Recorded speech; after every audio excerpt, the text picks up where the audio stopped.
और जिनको मन को शांति ज़्यादा चाहिए वे कृपया धार्मिक ग्रंथों का स्वाध्याय करें, और जिनको विशेष उन्नति करने की इच्छा है स्टॉल पर जाकर के पुस्तक की दुकान पर उन्नति कैसे करें ये पुस्तक लेकर पढ़ें।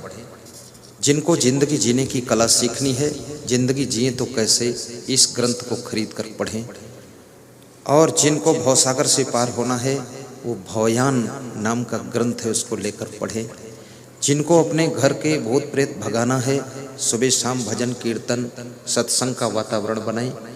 और जिनको अपने घर में विशेष शांति चाहिए पूरे परिवार के लोग बैठ करके प्रवचन सुने। जो लोग मरने के बाद मोक्ष चाहते हैं वे लोग कृपया साधना भी करें और मन को पवित्र रखें, आपकी सद्गति होगी। और जो लोग चाहते मैं स्वस्थ रहूं वे लोग व्यायाम भी करें, निर्मल जल पिएं, शुद्ध पवित्र भोजन करें, कभी गर्म कभी ठंडा भोजन भी कर लें। बासी रोटी खाने से शुगर नहीं होती है, इसका भी ध्यान रखें। ये महिलाओं ने रिसर्च किया है ताकि दोबारा बनाना ना पड़े, बासी खाते जाए।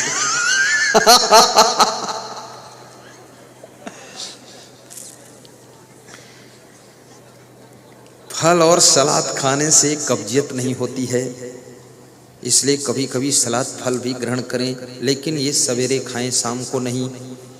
शाम को कोई ठंडी चीज़ मत ग्रहण करें।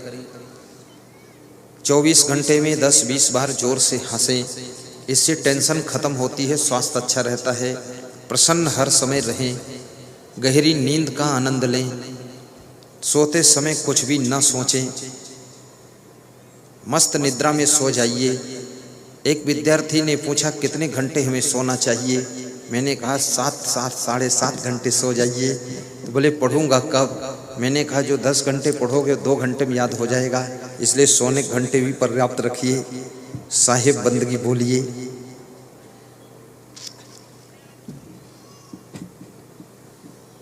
घर में सभी सदस्यों से प्रेम रखिए, किसी से द्वेष और नफरत मत कीजिए।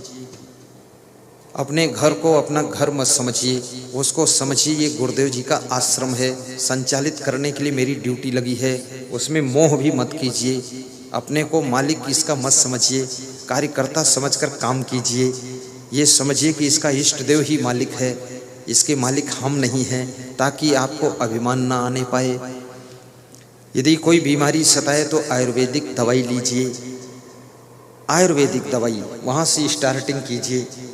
और यदि उससे फ़ायदा जल्दी ना हो तो एलोपैथ में चले जाइए। एलोपैथ लेने के बाद फिर दवाई एलोपैथ छोड़ दीजिए, उसके बाद फिर आयुर्वेद पर आइए।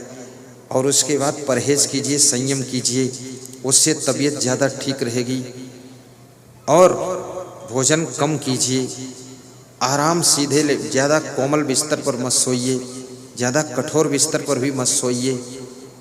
मच्छरों को काटने मत दीजिए, मच्छरदानी लगा लीजिए।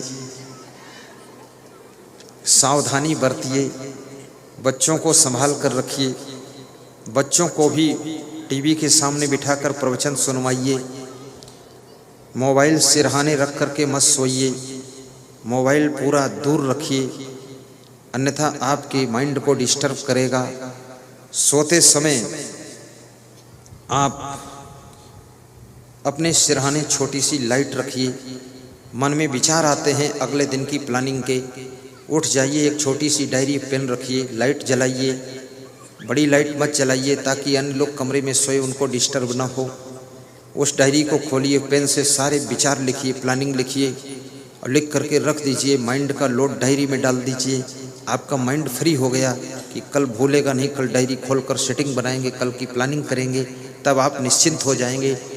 दरवाज़ा ठीक से बंद करके सोइए, मेन गेट में भी ताला लगा दीजिए, चोर के आने का रास्ता कहीं मत छोड़िए, अन्यथा आपको चिंता रहेगी। गरीब मत बनिए, अन्यथा समस्याएं व्यवस्थाएं सब बिगड़ेंगी आपकी। धनवान बनिए, संपन्न बनिए, अच्छे कार्य कीजिए। पति पत्नी दोनों मिल करके प्लानिंग बनाइए। सबका दिमाग विकास की तरफ होना चाहिए, इधर उधर माइंड किसी का डाइवर्ट नहीं होना चाहिए। आपके पास में ब्रेन की शक्ति बहुत है, उस शक्ति का पूरा प्रयोग कीजिए। आपके व्यापार में, बिजनेस में किसी कार्य में नुकसान हो जाए, उसको बार बार याद करके निराश मत होइए, उसको भूल जाइए। ये सोचिए कि मैं अभी जिंदा हूँ, मैं फिर से कर सकता हूँ, ऐसा विचार कीजिए। कार्य करने वाले ही कभी हार भी जाते हैं, ऐसा सोचिए। हारने वाले ही कभी जीत जाते हैं, ऐसा मन में विचार लाइए। डिप्रेशन में मत कभी जाइए। आप किसी के पुत्र हो, माता पिता को खुश रखिए, ऐसा स्वभाव बनाइए कि उनको चिंता तुम्हारी ना हो। ऐसी ऊंची शिक्षा प्राप्त करिए, आपके माता पिता का मन प्रसन्न रहे। उल्टा पलटा काम मत कीजिए, दारू मत पीजिए, मांस मछली अंडा नशा शराब जुआ से दूर रहिए। पान तमाकू पुड़िया बिल्कुल मत खाइए।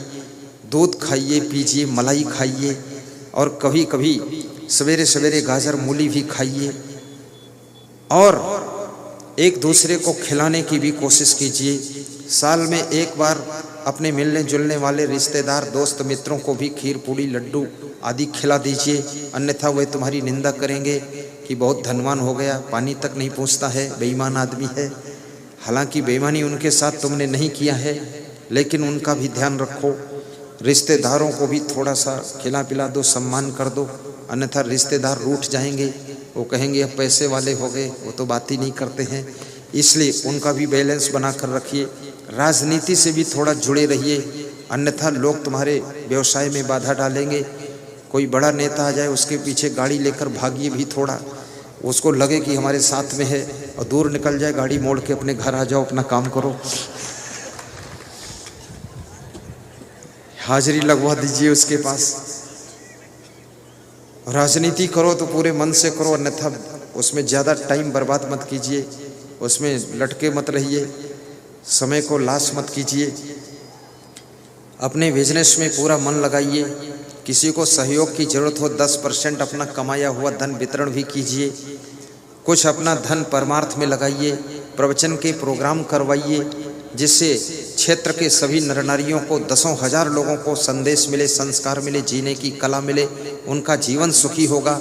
उनके आशीर्वाद से तुम्हारे घर की और उन्नति होगी। ऐसा कार्य कीजिए जैसे हमारे राहुल भैया ने किया। कहाँ गए राहुल? राहुल खड़े हो। राहुल व्यवस्था में लगे हुए हैं, कोई चिंता की बात नहीं। सिद्धनाथ विद्या आरंभ स्कूल है ये। हमारे श्री अशोक जी हैं, खड़े हो अशोक जी। जैसे इन्होंने प्रोग्राम करवाया है, ऐसे अपने क्षेत्र में, अपने गांव में तुम भी प्रोग्राम कराइए। प्रोग्राम कराना बहुत सरल है, आपको मैं बता देता हूँ। ये यहाँ की ज़मीन है, बाकी ये सब व्यवस्था मेरे साथ आती है, बस इतना समझ लो। खाली ज़मीन है और तुमको भी रोग नहीं आएगा। बस एक ही चीज़ हम बता देते हैं, महिलाएं सीढ़ी पर 51 बार चढ़ें और 51 बार उतरें, कोई बीमारी नहीं आएगी। और पुरुष लोग दौड़ दौड़ कर काम करें, साइकिल थोड़ा चलाएं, कोई बीमारी नहीं आएगी। और जोर से ठाका मार कर हंसो। देखो घोड़ा जो होता ना, घोड़ा जो है वो बीच बीच हंसता है, ही ही ही ही ही ही ही ही। तो घोड़ा के अंदर कितनी ताकत है, हर गाड़ी में हार्स पावर बनता है। तो आप भी थोड़ा हंसा भी करो, काम करो, हंसो और प्रसन्न रहो। दान भी किया करो, और ऐसा नहीं कि मेरे को ही दान दे दो, ऐसा भी नहीं कि मेरे को बिल्कुल ना दो, थोड़ा मेरे को भी दे दो। सीधे बैठो। गुरुर् ब्रह्मा गुरुर्विष्णु गुरुर्देवो महेश्वरा गुरुर् साक्षात् परब्रह्म तस्मै श्री ध्यान मूलम गुरुर्मूर्ति पूजा मूलम गुरुपदम मंत्र मूलम गुरुर्वाक्यम मोक्ष मूलम गुरुकृपा। शांति शांति।